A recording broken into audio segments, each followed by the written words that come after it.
Hey guys, what's going on? It's me, Jay. Yeah, I wanted to do a remake of the Malcolm X video that I had done a couple of days ago, especially considering that it was just past. It was the anniversary of his passing or his assassination, rather. But yeah, I wanted to talk a little bit, firstly too, about my own self and my relationship with him. I started to study the life of Malcolm X when I was um, in the sixth grade, and I grew to love his life story, his multiple transformations, and his impact upon the religious history of the United States and the racial history of the United States. Um, Obviously, he was born in Omaha, Nebraska, as Malcolm Little, the son of Earl and Louise Little, two influential Carveyites. Now, I spoke before on on another video about Marcus Garvey's influence as basically the father of Black nationalism and the founder of the United Negro Improvement Association, the chief organization of Black nationalism. And basically, what Black nationalism and Malcolm's parents advocated was complete and utter independence, economically and socially, of African Americans from the dominant white society. Now, this might seem somewhat racist or somewhat exclusionary, but this is no different than what other ethnic groups have done in the past. The closest example that I can give is Zionism. Zionism basically advocates the exact same thing for global Jewry as the UNIA was advocating for um, the global African diaspora, which I don't see anything wrong with because, like I said, nationalism gives birth to nations. And this idea of nationalism would become very important in Malcolm's life as he became older. Later on, his family moved to Michigan, Lansing, Michigan. And it was here in Lansing, Michigan that his father again began to become involved with activism. But this upset the local chapter of the Ku Klux Klan, and they had his father murdered. And when Malcolm was very little, he witnessed the Ku Klux Klan uh, burn down his home. And this had an impact upon his mother. She was a very light skinned woman of West Indian origin. She was from Grenada. And her mother had been raped by a British man, which gave her the light skin and red hair that she had. And after the father's passing, she would sometimes pass what was called passing as a white person in order to work in the homes of white people. But Malcolm was a very good student in school. He excelled in his grades. He was class president and everything when his family was living in Lansing, Michigan. And his teacher pulled him aside one day and said, Malcolm, you seem to be a very smart and astute student. What are you going to do with your life? And Malcolm couldn't really think of anything at the time offhand that he was going to do with himself. So he said he was going to become a lawyer. And this racist scumbag teacher of his responded to him, well, he said, well, Malcolm, why don't you think of carpentry, become a carpenter or something? Because you are a nigger, you know. He used that racial epithet towards Malcolm. And a lawyer, uh, a person like you, the N word cannot become a lawyer. Now, to those viewing my video, I apologize for using the word, but I wanted to add an extra oomph to exactly what this teacher had said that it, from that point on, shaped Malcolm's viewpoints. He then began to do poorly in school, and he began to hustle in Michigan, and then eventually he moved in with his sister in Boston, and he became one of the most cunning and sophisticated street hustlers in the New York City area. First in Detroit, and then after that in the New York City area. And he was known by the name of Detroit Red. But as is always with a life of crime, you never really get away with committing crime. And he was arrested after um, breaking and entering into someone's house, and also um, dealing with a Caucasian woman, which was a crime at the time. This again shaped his viewpoint of white society, the dominant society, and when he went to jail, he was then exposed to the teachings of the Most Honorable Elijah Muhammad in the Nation of Islam, which taught that the white man is indeed the devil, and that the black man is the original man, and that all life stems from blackness. This was a unique form of black nationalism. This was similar to what Marcus Garvey had taught, but Marcus Garvey didn't really teach anything theological. He mostly taught,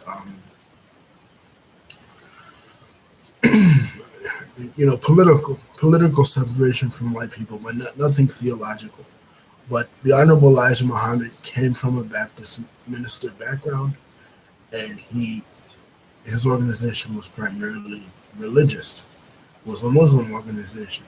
It was teaching black people that they were not only should they separate from white people socially, but they should also separate from them spiritually by abandoning the religion of Christianity, which was forced upon them during slavery, for the religion of Islam as taught by the Honorable Elijah Muhammad. Now, what is different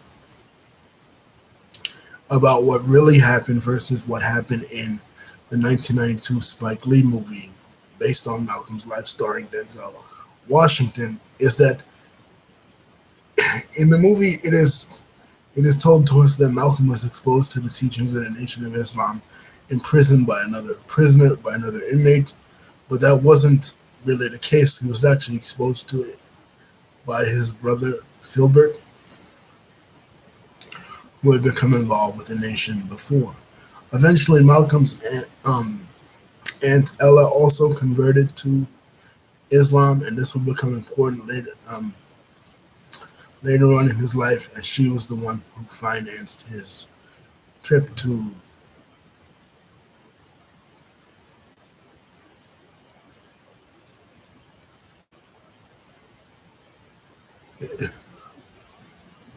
his trip to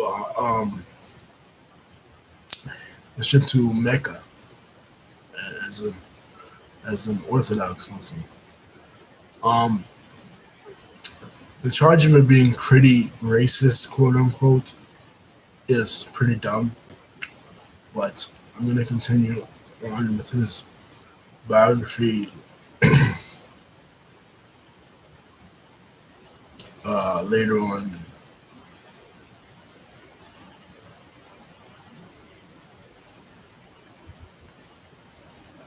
As I go on with the video. Later on, he gets out of jail and he becomes one of the most prominent spokespersons for the Nation of Islam and their theology and their political agenda, and they become wildly successful. But he begins to have doubts after discovering that Honorable Elijah Muhammad was guilty of several affairs with various women within the nation, and long story short, he goes on the Hajj to Mecca, which is obligatory for all Sunni Muslims, but not necessarily for members of the Nation of Islam. And he discovers that there are Muslims of all races and colors and complexions, and his message becomes more universal and is more willing to work with other civil rights leaders like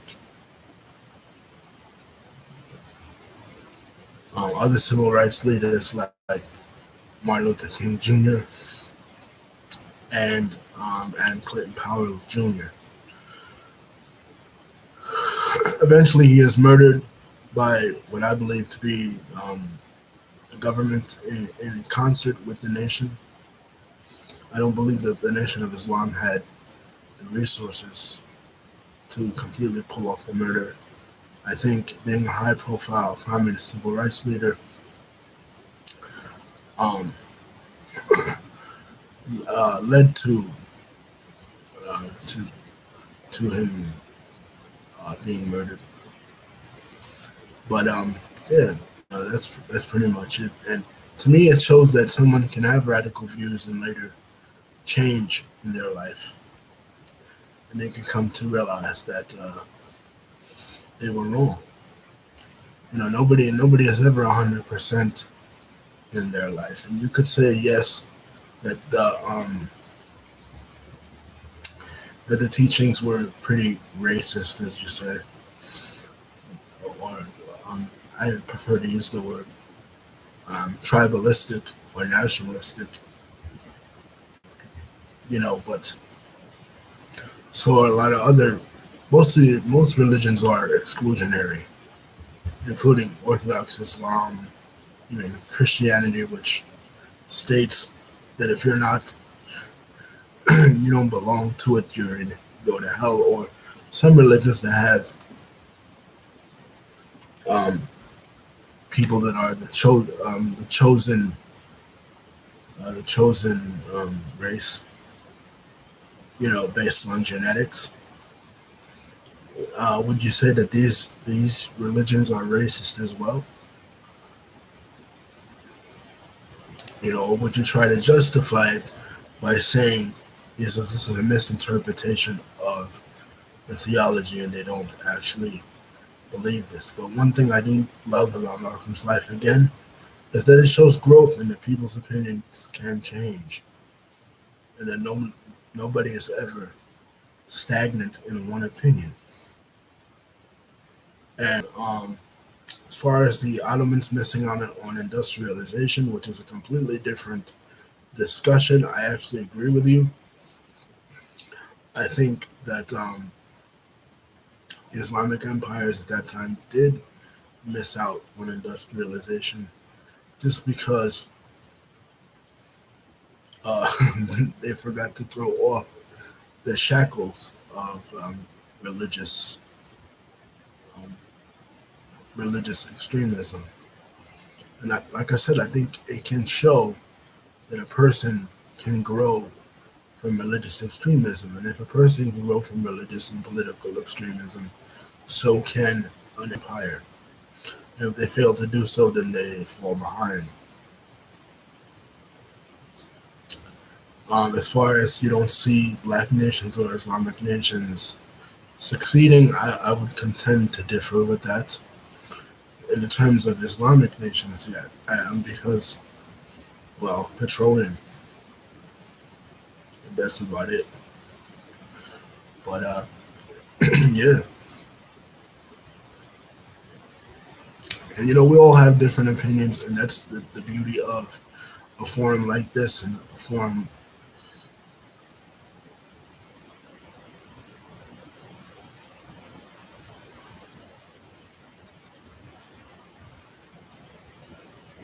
Yes, that's the point I'm trying to make. Is that all of these ideologies are exclusionary to some extent and degree. Is that once you join them, it becomes about a tribal thing. But you can't. My point is, you can't take one form of tribal system and say it's bad, and then because it's based on genetics, and then take another one and say, well, I'm perfectly okay with that one because it's based on spirituality. You're either okay with all of them or you're okay with none of them.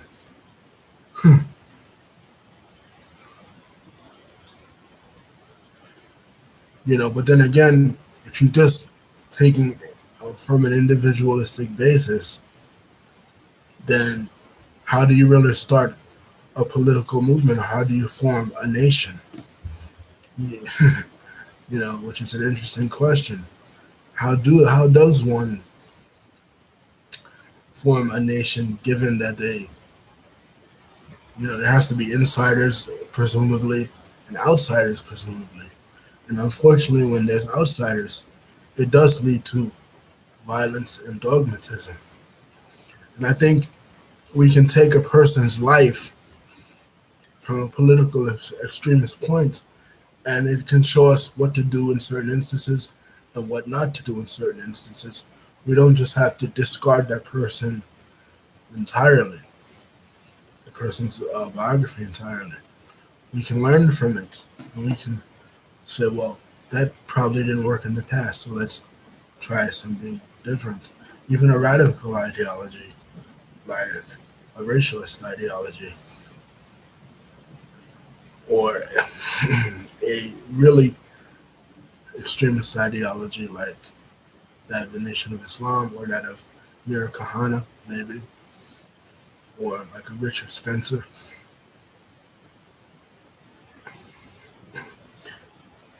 And it can show us why extremism leads to destruction. I'm not saying that necessarily that these people's voices shouldn't be heard, because a lot of times in the modern context, people will exclude certain voices that they deem extreme or wrong or against political correctness, like a Donald Trump or somebody like Malcolm X or somebody, on the either extreme political left or the extreme political right, and say, well, that person cannot be heard. Well, that's bull, because anybody should be allowed to be heard and to voice their opinion, no matter how radical or collectivist or radically individualistic it is. I think, in the free marketplace of ideas, you can either you can either decide what you believe, and you can take some from here and take some from there, and just decide where you go from there. But we study these historical figures to know the context in which they lived and succeeded. But whether or not you agree or disagree, thank you for responding and thank you for interacting. And I don't take it as offense.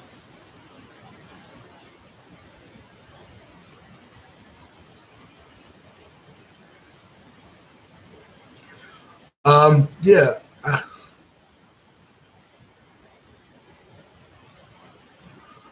I made a video on this previously about the Germany thing. What I think about the demographics in the U.S. Changing from white to non-white, I think it, it can be a good thing, because every society has values, once again, but also you can't really speak in terms of radical individualism like you do, like you inevitably do, and then on the second hand speak about demographic shift within countries and societies. But I think that it is going to lead to nothing but disaster, because societies are structured very differently. The West obviously is the bastion of liberalism, a bastion of freedom, especially for those deemed in those quotations as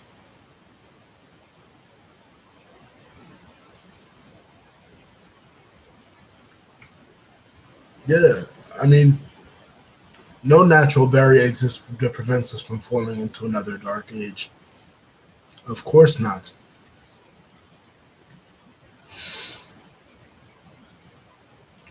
It's entirely possible that it can happen, and that if demographic shift is allowed to happen in these Western societies, that it probably will happen.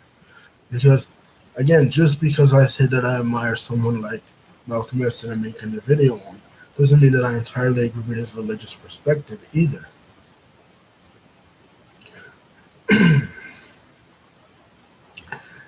I think one of the things that marks the Dark Ages, the so-called Dark Ages anyway, in Europe, as notable as over religiosity.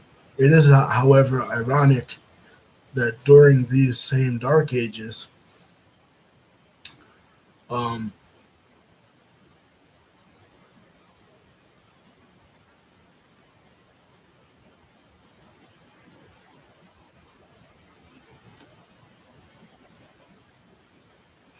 yes, it is. It is geared towards conquest. You are correct. Um, in a political sense, it moves away from uh, the Christian ideal that um, the government is not um, a first priority. Jesus says that my government is not of this world, where it is um, a state religion, much like its earlier predecessor of also a Semitic religion, Judaism. But I think one thing that marks differently the so-called Dark Ages in the West was the over religiosity of the West at this time. Um, and if the West becomes overly religious again with the influx of these new immigrants, it will also um, become overly religious again, but geared towards Islam instead of the Catholic Church. So it'd be interesting to see what actually occurs and if there's going to be any formal pushback towards Islamic conquest. But you're absolutely right. Islam is a politically oriented religion, which I think ties into this video. It made it the ideal alternative religion for a black nationalist movement, whereas Christianity would not have been, and like a religion like Buddhism would not have been.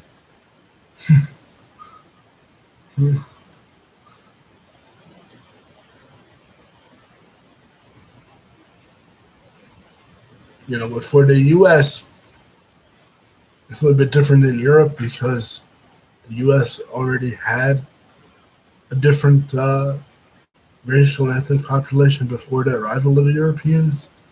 So it's kind of switching kind of back. And the people that are coming into the U.S. are not Muslims, but mestizos. So it's different.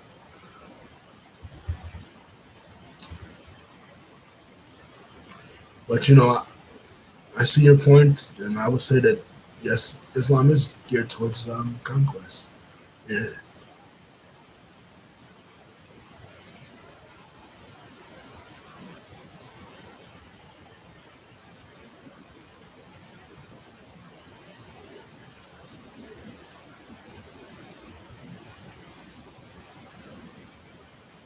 Yeah, it may lead to cloning. And in my '90s video, my '90s retrospective, I spoke before about cloning.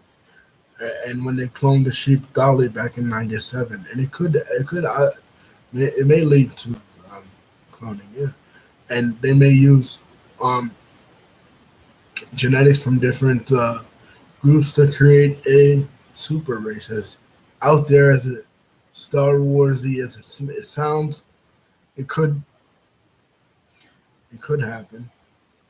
Whether this is ethical or not is a different debate, which I do mention in my '90s video, and the aspect of cloning does completely destroy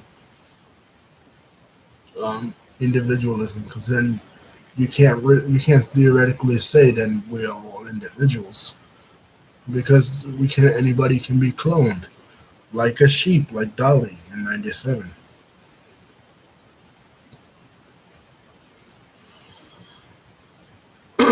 So yeah, cloning is possible. But what happens could be possible. What happens then? Um, from a theoretical standpoint, if the clones turn against you, then do you have Attack of the Clones?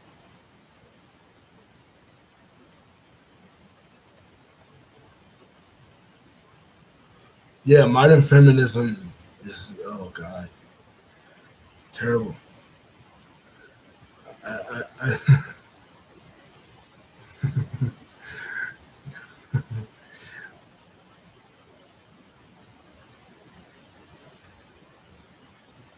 yeah, it would end evolution, but it would create a different type of artificial evolution.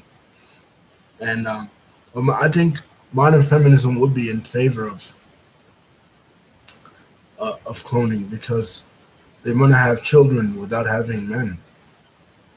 you you know, they want to cut us out of the picture entirely. It certainly seems that way. And of course, it will be championed, of course, by people living alternative lifestyles.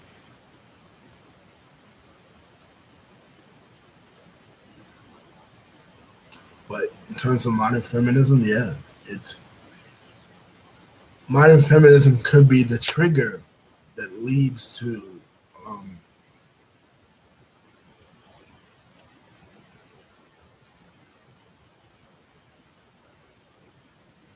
yeah, yeah. I always say with sci-fi movies, and I focus a lot on sci-fi um, movies when I do movie reviews. I could say if they can put it in a movie, the higher ups and the powers that be have already thought of it. They've already conceptualized it to the point where they can put it into a film or a piece of art. Yeah, yeah. But it will be a more technocratic version of the Dark Ages, where it wouldn't actually look like the original Dark Ages or the Dark Ages during that time, but it would be structured that way, because, like, they want to restore the caliphate, they want to have a political um, apparatus, just like the Pope was a political apparatus during that time. But it would be more technologically based, and they would probably use the clones to attack us. Attack of the Clones, ironically. But like I said, they could put it in a movie. They could already conceptualize it. You know? So I agree. They've always wanted. Europe has always been the prize for them. Um, Islam, like I said, when I was 12, I started to study the life of Malcolm X, and that led me to study um, Islamic history in general. And what I came about was, yeah, they've always wanted to conquer Europe, what they call um, Rome, because in Western histories, Rome fell in 476, but in the Islamic histories, they continue to call what we call the Byzantine Empire. They continue to call it Rome. So they've always wanted to conquer the whole of Europe, the whole of Christendom, and um, during the Enlightenment and the Industrial Revolution, Christianity was pretty much abandoned by the West in an embrace of secularism. So, in that empty vacuum of secularism, could come uh, a newer version of Islam, backed by these technocracies, these machines.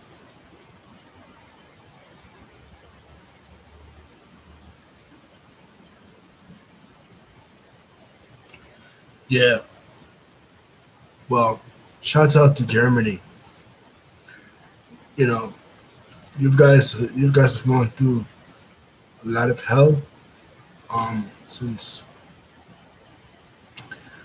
first having to deal with the autocracy of Nazism and having to deal with Soviet communism and now having to deal with this current onslaught. You know, but keep in mind that Germany is very important in the history of the West and its evolution. I mean, the first Bibles were printed in the German language as far as the vernacular Bibles. Shouts out and prayers to Germany. Here in the States, we don't really deal with that sort of thing because although we're dealing with illegal immigration in our own right, we're dealing with illegal immigration in our own way, but our biggest threat,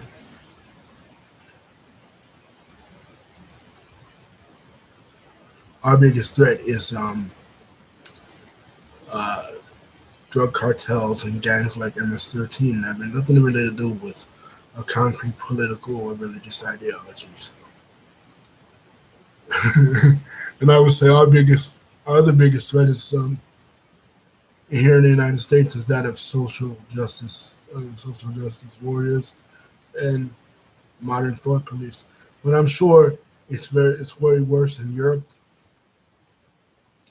where even if you criticize a religion, you'll probably get thrown in jail for just criticizing, you know, Islam, which is really fucked up because people should be allowed to criticize any religion or ideology they want to, um,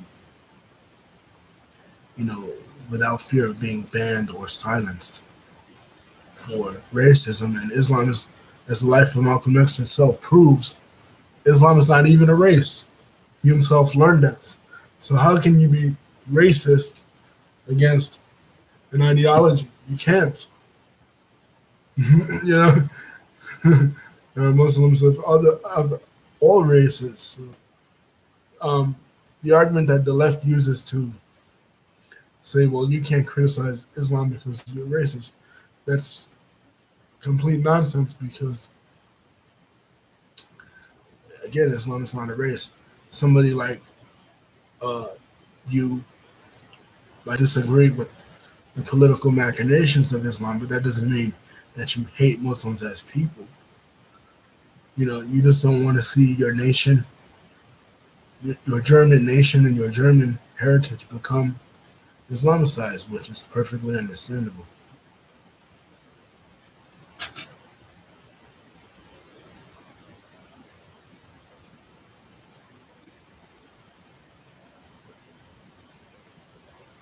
You don't want to have to wake up one day and your wife or your girlfriend has to wear um, a burqa to the beach.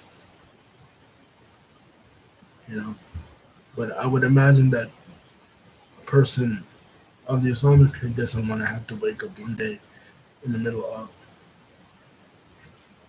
Baghdad and see his girlfriend in a bikini either.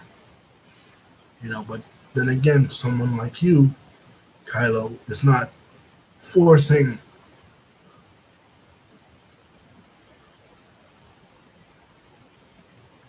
Yes, it is, but they only do it because they perceive Muslims as this collective term, people of color. So, in a weird way, going back to the original premise of my video, the modern left kind of has adopted the thought process of the Nation of Islam, where they've racialized Islam, where Islam is not a race, and criticizing them can't is criticizing them is about as racist as criticizing Stalinism. If somebody criticizes Stalinism and Bolshevism, just because they criticize doesn't mean they're racist. you know, you know what I mean?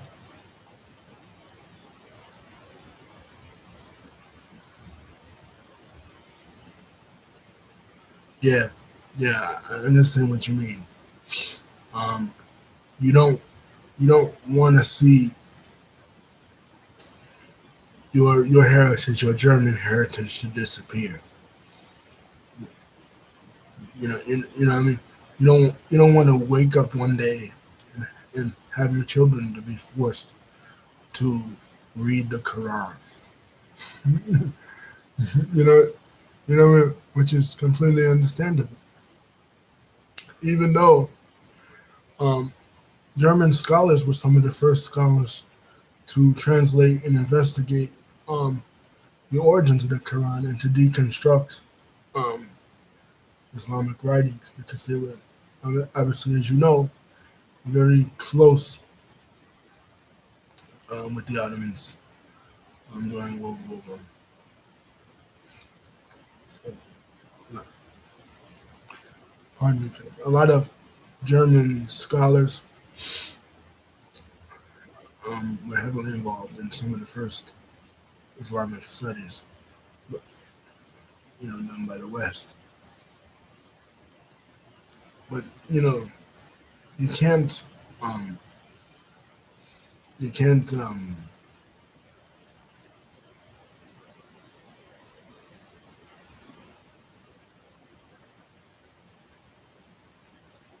yeah. If it failed a lot in Europe because um, the societies in Europe aren't as used to immigration as places like Canada or the United States, so that they're having a hard time really handling it. I mean, when most of the population of Europe that comprise it today migrated there, nation states didn't even exist at the time. When the French became the French or the British became the British, there was no such thing as nation states. So they're not immigrant based societies like Canada, the United States, Argentina. They have their own culture. And trying to accommodate cultures that are completely incompatible leads to chaos. It's not necessarily based on race. I think why we in the United States use race as a framework is because of our history, which is different from that of Europe's. We're dealing with slavery and Jim Crow, you know. But I agree with you. It's not race necessarily. It's more of a cultural battle between different forces coming into Europe and trying to change the culture. You know, you don't go into someone's house and start to demand that they do things your way. You either abide by the rules they have or you don't live there. You know,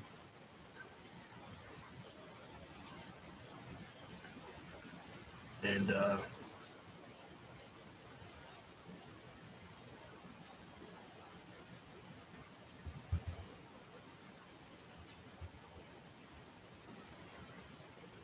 yeah, they don't. They don't. But Sweden was never a country that would challenge the status quo to begin with, except during the Viking Age. I mean, during World War I and World War II, Sweden wasn't. You know, they didn't immediately pop to mind when it came to that, but resisting back against occupation or being taken over. So they seem to be a pretty passive country. Germany is different. Germany is not a very passive. It's not a very passive nation, but is now because they're afraid to make. Uh,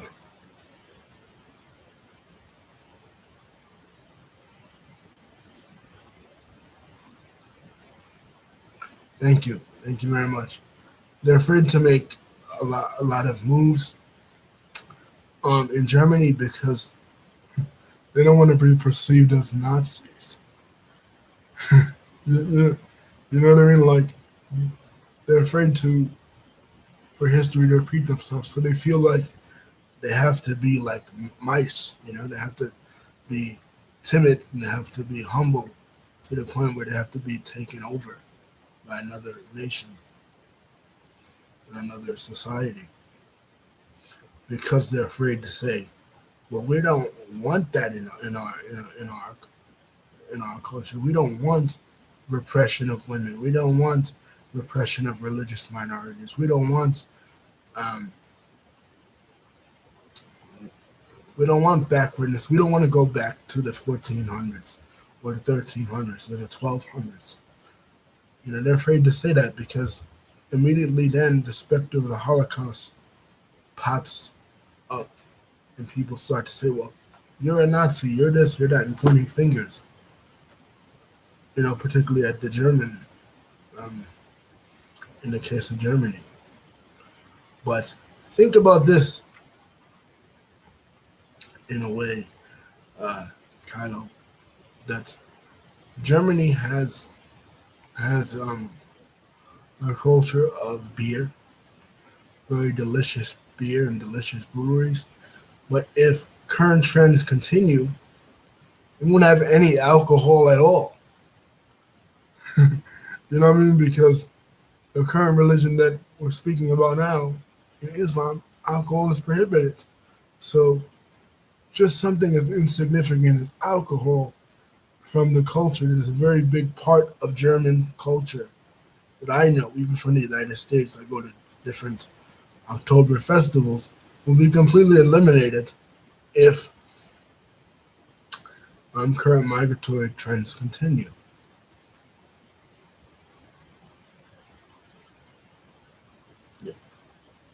Or wine in the Mediterranean regions of Europe, like Italy or Spain, won't exist anymore. I mean, beer in Egypt was huge before the Islamization of Egypt. So, and now we don't hear about beer in Iraq.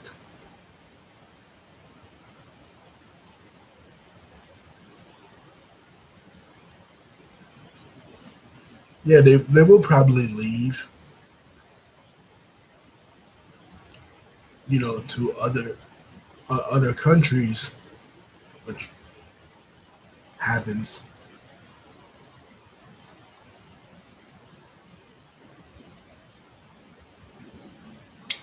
But the point is, should they leave? They probably will leave to like the United States or Canada, especially with the United States, because we have a constitution and because we have laws set in stone and a tradition of immigration and a tradition of absorbing immigrants into our society in a melting pot form of way. with the exception of African Americans. Um, you know, we've dealt with things like this before. And religious groups that seem repressive have assimilated just fine, like Mormons or um, Mennonites or Amish.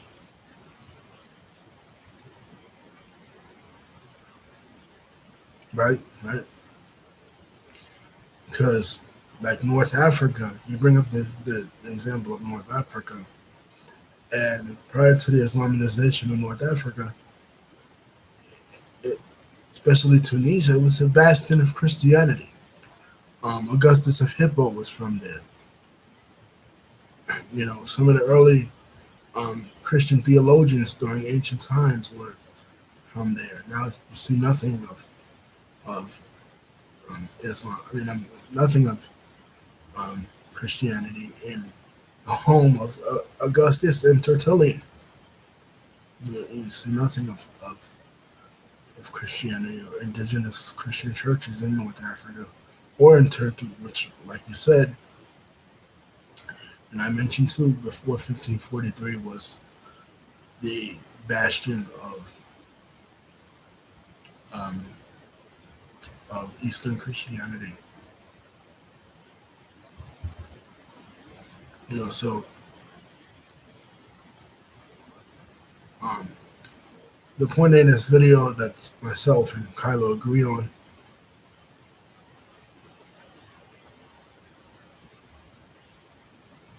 maybe, you know, I never really thought of it that way.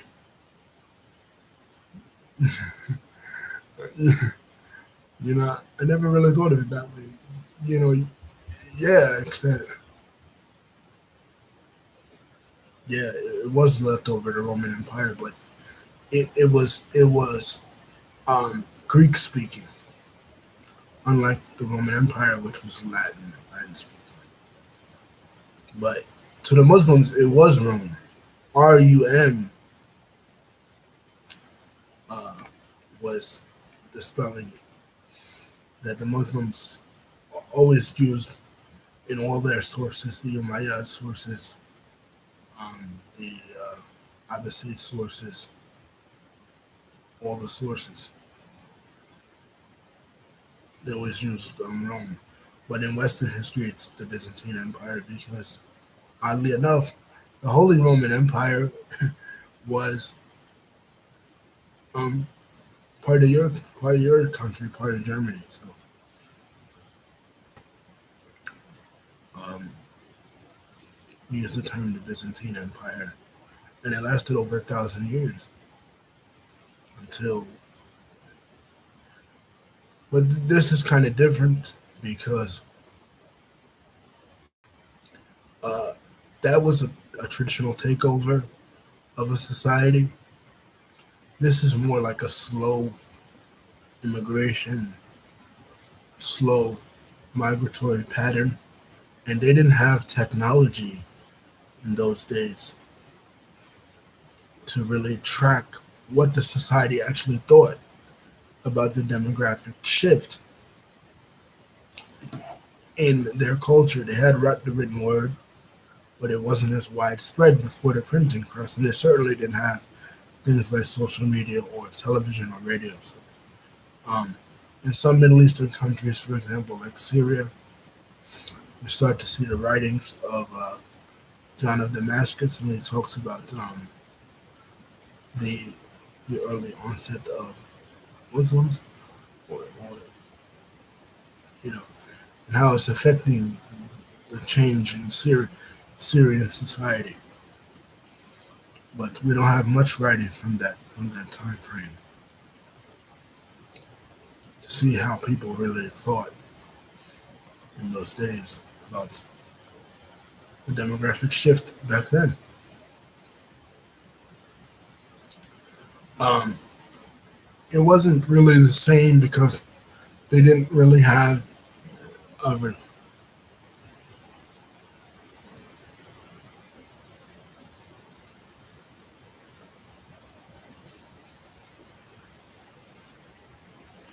it wasn't really the same. They didn't really have, um, even though they didn't really have an ideology backing it. Um, in England, when the Vikings took over parts of the Saxon kingdom, there was a saying: if if you if you give a Dane a piece of land, a Dane never leaves. The Danes in reference to the Vikings. So that's kind of analogous in my estimation to what's going on now. Whereas they're giving these migrants a little piece of land and they're going to eventually take over the entire society if they're not careful. And they won't be transformed by it, they will instead transform it. Because in the case of Muslims, they were never transformed by a society like the Germanic tribes were in Western Europe, or the Vikings, or even the Mongols in Islamic society. Um, they always transformed it. They were never transformed by it. Yeah. Even language, like one day one of your German chancellors, like Angela Merkel, might turn around and say that Arabic, or in your case Turkish, because I know the majority of German Muslims are um, um, Turkish. They might say that Turkish is going to be a second official language. And once you start to strip away the language of a people, you start to strip away their heritage. You know, but one of the things I find funny, and I don't know about you, Kylo, is like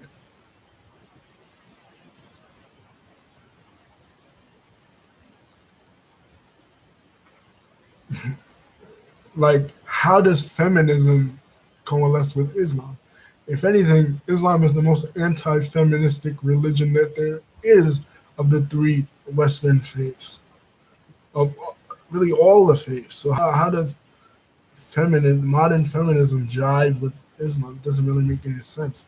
I think the feminists just use them to weaponize them against the men in their society that they say oppress them. They don't they don't neither side really cares about each other. They're just using each other as a means to their own end. Wow, that's interesting. That they would use Muslim slangs. I know hip hop in Europe is very pervasive and very intertwined with the Islamic themes.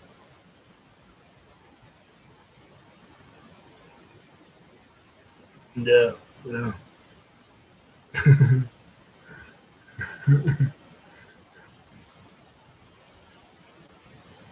uh, we'll soon be we'll soon be hearing about them on the news here in the United States. But you know, Linda Sarsour calls herself a feminist. Ilhan Omar calls herself a feminist. But if they're all feminist and they're all for these restrictive rights like female genital mutilation, how are they really feminist? Um, Kyla, have you ever heard of the works of Ayn Hirsi Ali and her book Infidel on this subject? She was a Dutch politician. She made a documentary called Submission with her friend Theo Van Gogh.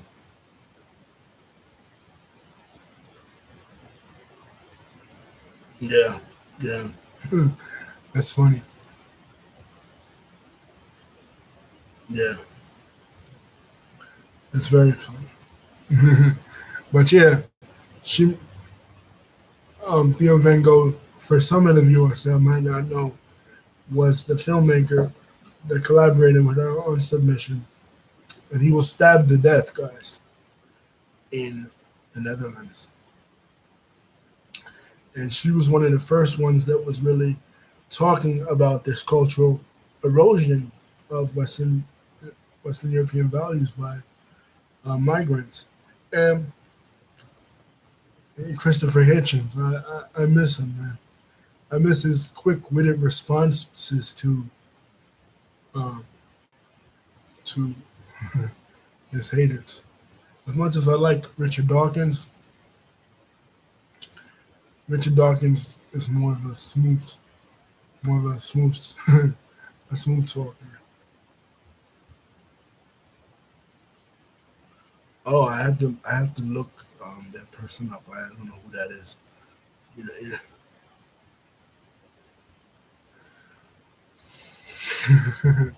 Yeah, but when the Islamic politicians themselves, particularly if they're women, start to say, "Hey, wait, we didn't," you know, they're running from their host societies for freedom, but then some of their leaders are coming in and imposing the exact same restrictions on them that they just ran from.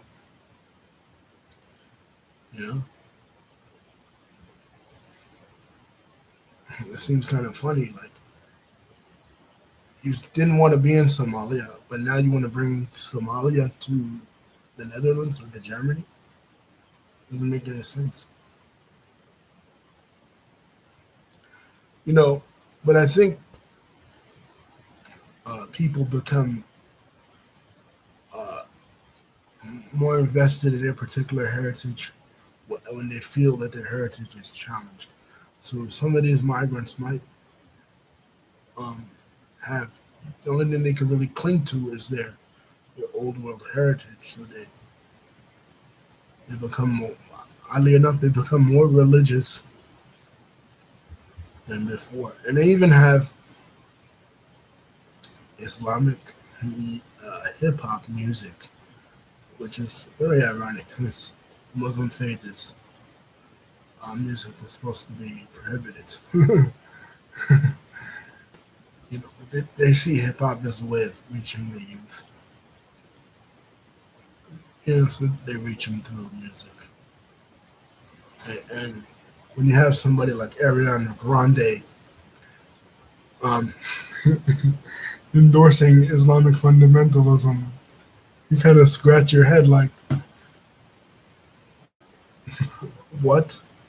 you know, two things couldn't be more diametrically opposed to each other. And a pop singer who sings about sex and a religion that is very sexually repressive, like Islam. It doesn't really go together, guys. To me, anyway. You know, I mean, it wouldn't drive in Christianity. Like, could you guys imagine, like, if Nicki Minaj started to declare that she was,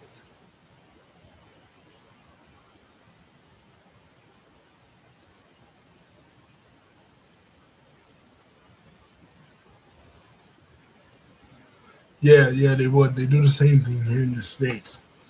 They do this that particularly here in the states um to Black and African American women too.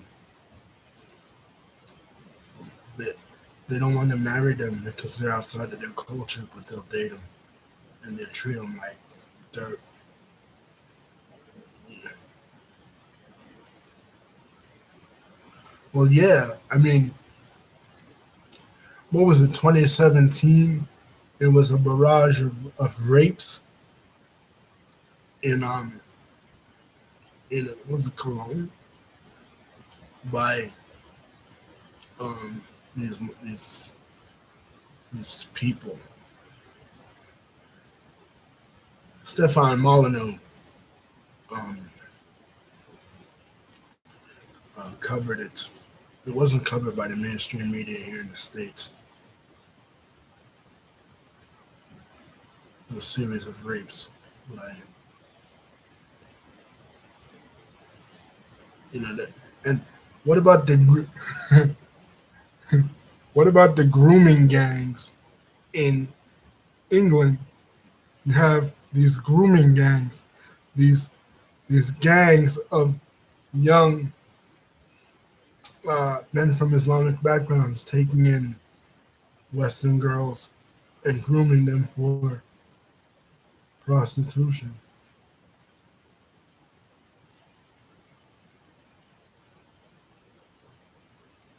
You know?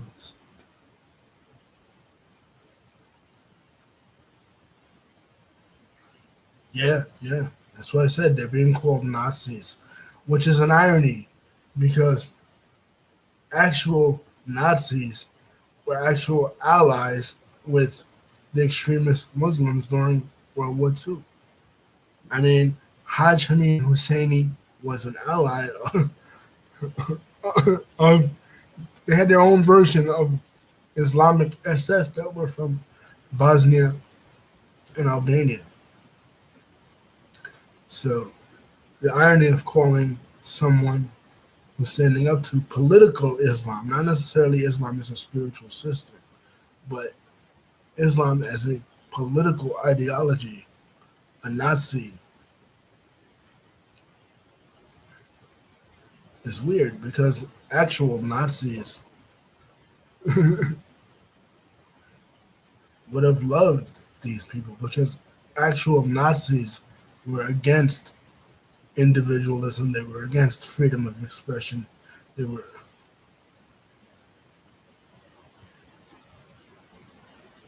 yep, yep, yep. And that's why they got, that's why they're getting, Brex, England is becoming more and more conservative because of that. They're tired of dealing with this BS of grooming gangs. I mean, even in Canada, it's happening, but to a lesser extent. It's not happening as much in Canada. It's not happening in the United States at all. Thank God. You know, we haven't reached that level yet because we still have we still have the Second Amendment in our nation here in the states. So, if anyone comes for our wives and our daughters, and the people that we love that are females, and tries to rape them, you know, we still have our ammo. So let them try. But in Europe, that's not the case.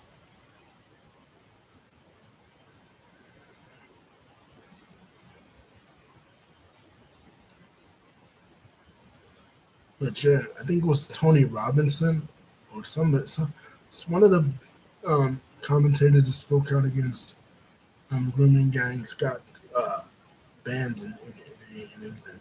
I mean, they're speaking out for English girls, you know, Western women, and they're actually advocating for the freedoms of Western women and against what the feminists call it the rape culture.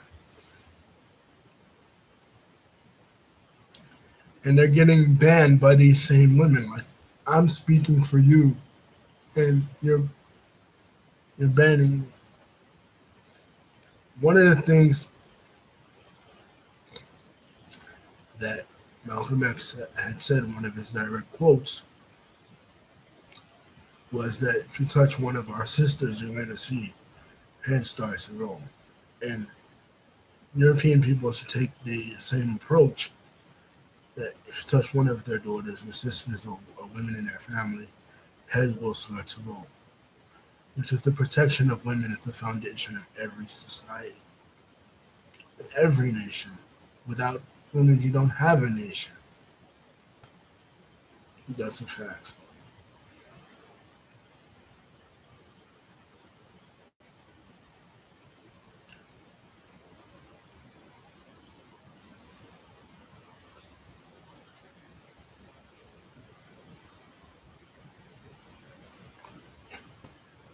Yeah. Well, it's yeah. I think it's a Mediterranean type thing. I know in the Hispanic culture in the society that I'm from, it's the same thing. It's machismo. It's self confidence, bravado. So yeah, I could see how Italians and Arabic people and Turkish people are quite similar in that way. Very anti-cock. you know, they're not going to allow themselves to be cucked out of positions of power and weaseled out. So if they were to grab the reins of,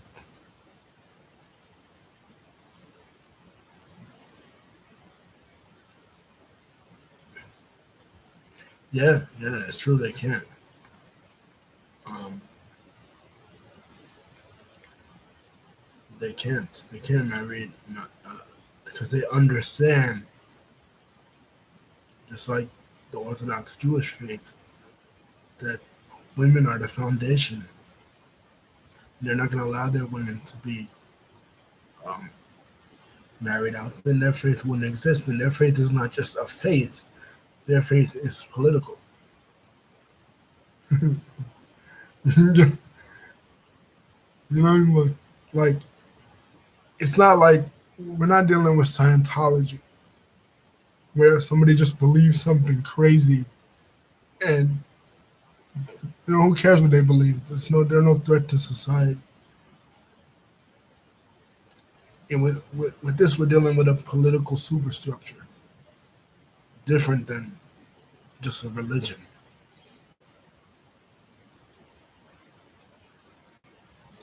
And the protection of women of a particular ethnicity or a particular nation is fundamental to the growth and the prosperity of that nation. And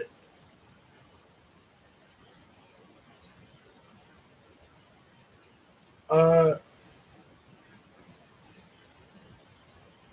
yeah, um, have you heard of Robert Spencer, uh, the anti-jihadist? He actually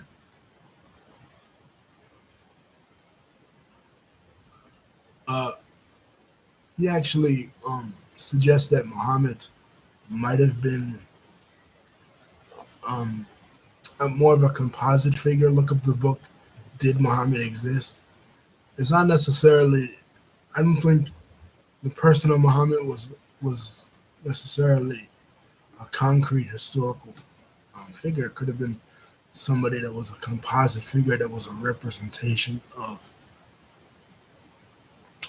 the values the values espoused by um, the Arabs of the 7th century that were coming out of the desert. Because again, I go back to um, the initial writings by outsiders, Christians, during the initial Islamic invasions. They don't even mention uh, a religious ideology that was motivating the Arab conquerors until 200 years later. So the person of Muhammad could have been a composite figure. Who knows? But whether or not it was a composite figure or it was an actual person from history, yes, the machinations of that individual were very smart because The surahs were revealed in two ways. You had the Meccan surahs that they tell you to get along with people of other religions, the Ahl Kitab, the people of the book. And then you have the Medina surahs, which are more political and have to deal with state mechanics and state management, and which paints Muhammad as more of a political figure than a religious figure. So they kind of differ. The Medina surahs are political, whereas the Meccan surahs that everyone, well, the apologists all point out, are benign, and the Medina surahs are more malignant and more antagonistic towards religious minorities, especially Jews.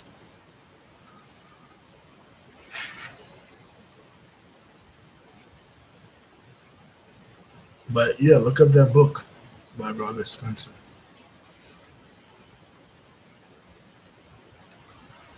You know, like I said, the importance that I always stress is getting a different perspective and a different point of view.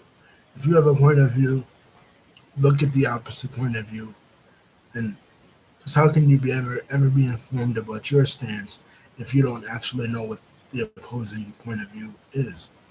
You have to always look at things from multiple sides and multiple angles if you plan to be informed or open-minded.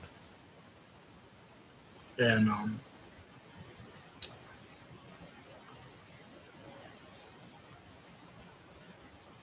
yeah, that's true. That's true. Um, it was not an inherently political religion when it started because it was Islam was not part of the previous revealed religion, whereas Christianity was part of the previously established religion in Judaism. So Christianity emerged as a sect of Judaism, whereas Islam emerged independently as a nationalist movement for Arabs. Because remember, Arabs were never entirely converted to Christianity because uh, Rome only Rome only conquered a small slither of the Arabian Peninsula in Yemen. They didn't they didn't conquer the entire Arab world, and the Byzantines had their client states, and the Persian Sassanids had their client states. So you had the Ghaznavid Arabs, who were client states of the Byzantines, and you had the Lachamid Arabs that were client states of the Zoroastrians. So Muhammad, whoever at that time, kind of consolidated various religious beliefs from Arab paganism, Judaism, and Christianity, heretical forms of Judaism and heretical forms of Christianity. For example, the Quran says that um, Mary, the mother of Jesus, and Aaron, the sister of Moses, are the exact same person. And we know that not to be true. But, you know, we're not really talking here about poking holes in anyone's theology, but just to know the historical background of the ideology that informed the man that we're speaking about in this video, Malcolm X, because we could do the same for Christianity. We could talk about Roman influences, um, you know, Mithric influences from Persia. We could do the same for Judaism. We do the same for any religion, but uh, you know, Islam kind of emerges out of a middle ground between Sassanid Persia um,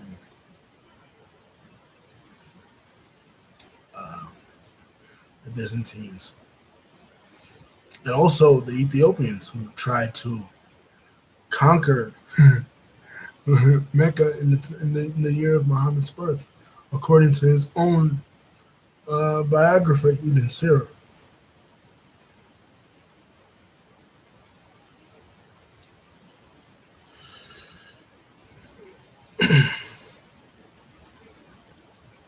Yeah, you have to know what you're up against, and I think that's what it is. A lot of people in the West don't really know about Islam. They think,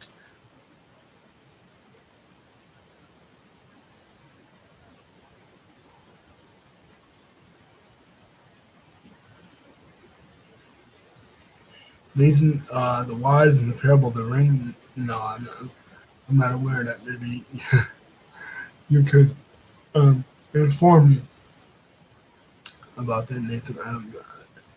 Is Nathan the wise son? I know Nathan is a Jewish first name. It sounds like somebody who's Jewish. I don't. Maybe you could tell me about Nathan the wise. Uh, yeah, well, yeah, because again, India has shifted under Narendra Modi to the political right. So yeah, and and the Hindu Vada, the Hindu um, religious party is becoming more and more virulent against Islam. But again, Islam it's different because Islam there is pretty much indigenous. I mean, Islam has existed in parts of India, parts of the Indian subcontinent since the 7th century in the conquest of Muhammad ibn Qasim. So it's different than in Europe. So it's more of an indigenous conflict than Europe. And in a way, um, the the type of Islam that's practiced in India that's indigenous to Islam, I mean, indigenous to India, was kind of shaped and reshaped by Hinduism in a way because it's not so strict, not so orthodox. Or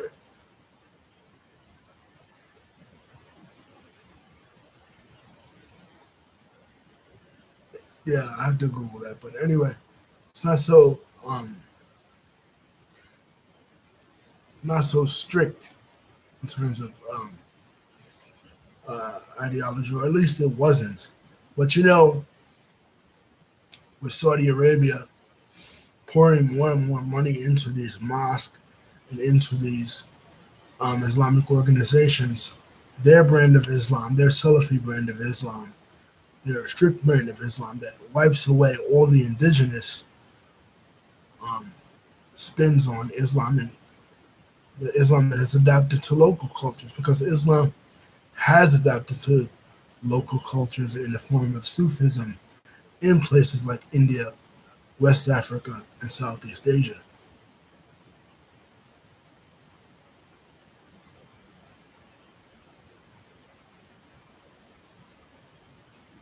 Yeah, sounds kind of like Christianity, Judaism, and Islam. They all claim to be from the same Abrahamic tree branch, but they all say that they are the true uh, inheritors of that legacy. you know, um, I would say that Christianity is the adversary to Islam because they're evangelical. That they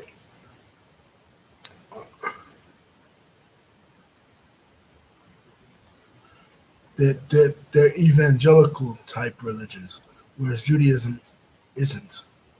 Judaism doesn't seek to make converts out of people, because if they did, they would just forcibly convert the Palestinians to Judaism, but they haven't done that.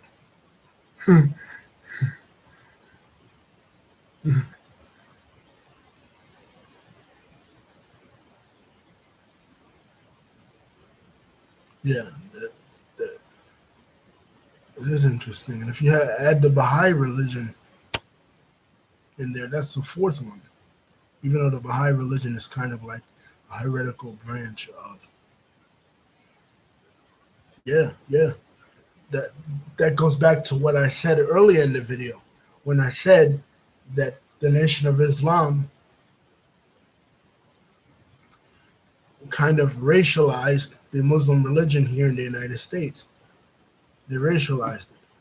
You know what I mean? They used the religion, but they were really pushing a racial ideology, just like Zionism. You're only a Jew if your mother's a Jew. That's true to an extent, but there is and always has been um, converts to Judaism. But the problem is that the religion has so many laws. It has 613 mitzvahs or laws that you have to abide by, and most people are not going to abide by that. So you're going to have um, heretical offshoots, which Judaism tries to avoid by limiting converts. So it's not necessarily that. Again, I have to challenge you, Kylo, on your view of how Judaism really works. It does not necessarily that.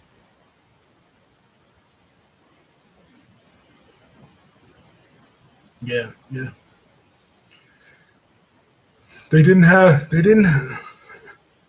have Maury back then in those days in ancient times to determine who the father was. I'm not sure if you know this American program named Maury, where Maury comes on there and says, "You are the father. You aren't the father." They didn't have such things back then, so it only went by the mother. But from a Christological standpoint, you could theoretically say that it had to go by the mother because Mary was the only physical parent of Jesus, so that was planned out that way, I guess. You know what I mean? But yeah, Judaism does go by the mother, whereas Islam goes by the father.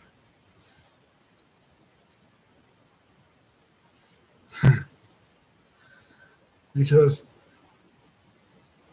it, so yeah, it doesn't necessarily that it prohibits converts. It just discourages them because there's so many different laws to abide by. So Islam kind of trimmed those laws down to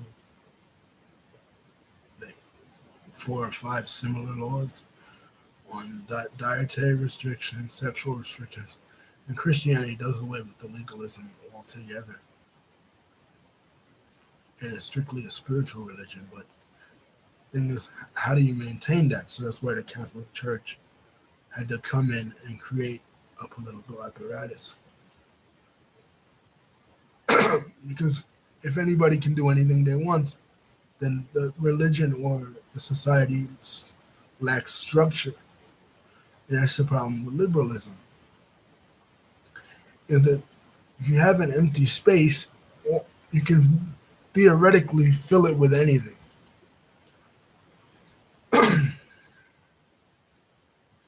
You know, because it's a vessel. There's no boundaries. You know,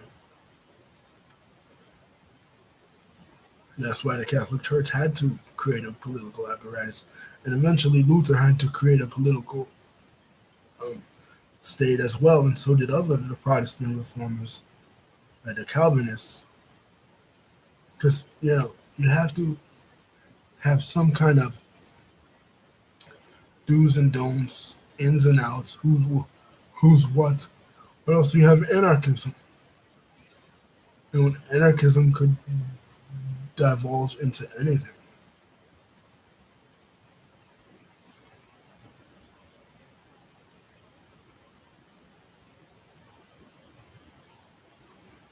Yeah, yeah, that's exactly what happened because It was a vacuum. And in a vacuum, you can fill anything into it. If you no longer have a God, then you have the state as a God. And that's exactly what statist ideologies like Nazism and Stalinism were. They were gods without God. They were religions without gods. The God was the state. As one of our founders in the United States once said, if a government can give you everything you want, then they can take away everything you need in a society. So, like my video on Andrew Yang, you have to be careful when politicians tell you that they can give you it all, because you're putting your trust in them as you would put your trust in a God, you know, because they're going to promise you $1,000 a month, but where's that $1,000 a month going to come from? You know, and trying not to divulge too much from the.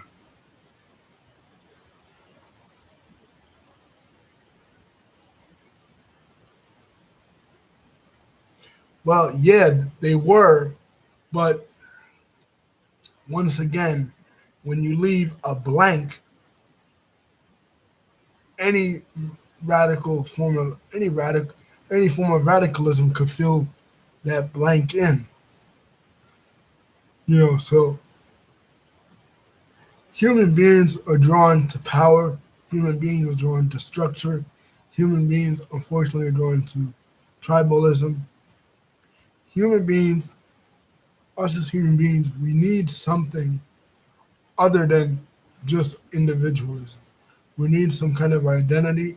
We need some kind of superstructure in our lives. So if you remove God and religion, what you're left with is an ideology that the state can make up. Yes, they were opposed to state power during the early part of the Enlightenment, but what happened during the French Revolution?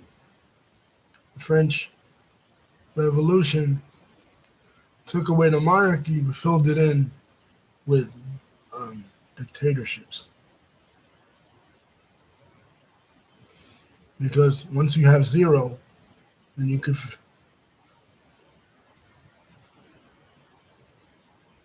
yeah, you do. Um, our founding father here in the United States said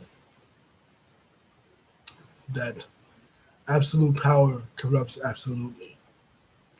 That was George Washington. And the person discussed in this video, Malcolm X, said that if you're not careful, the media will have you believing that your enemy is your friend.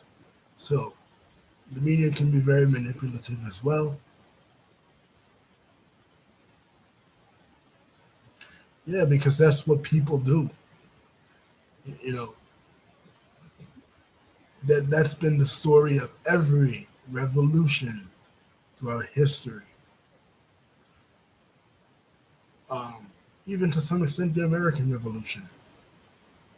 The American Revolution of 1776 was a revolution, but it was a very conservative revolution in comparison to the French Revolution. Very conservative revolution. Not as even more so conservative, I would argue, than the Glorious Revolution of 1688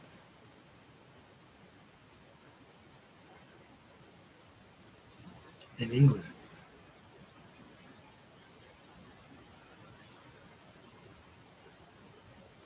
It was That's why that didn't happen here. But you know, Europe is structured differently. So the United States is the United States for a reason. And you know, I'm not being overly nationalistic or saying that the United States is technically immune to these problems. We could face these problems as well if that ever happened, but we seem to always resolve our conflicts more amicably than our European friends.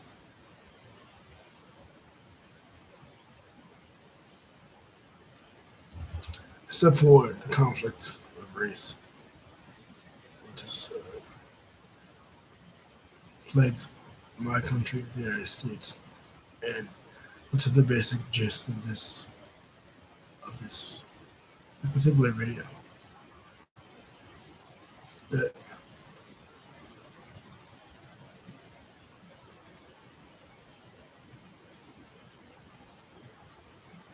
anyway, guys, peace.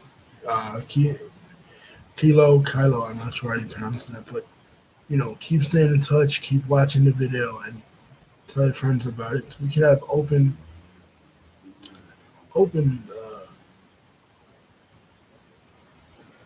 yeah, yeah. It, it keeps the society grounded in something as a reference point, um, and that's what you need.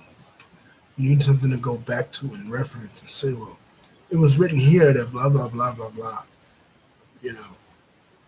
Anyway, peace, guys. Just like and subscribe.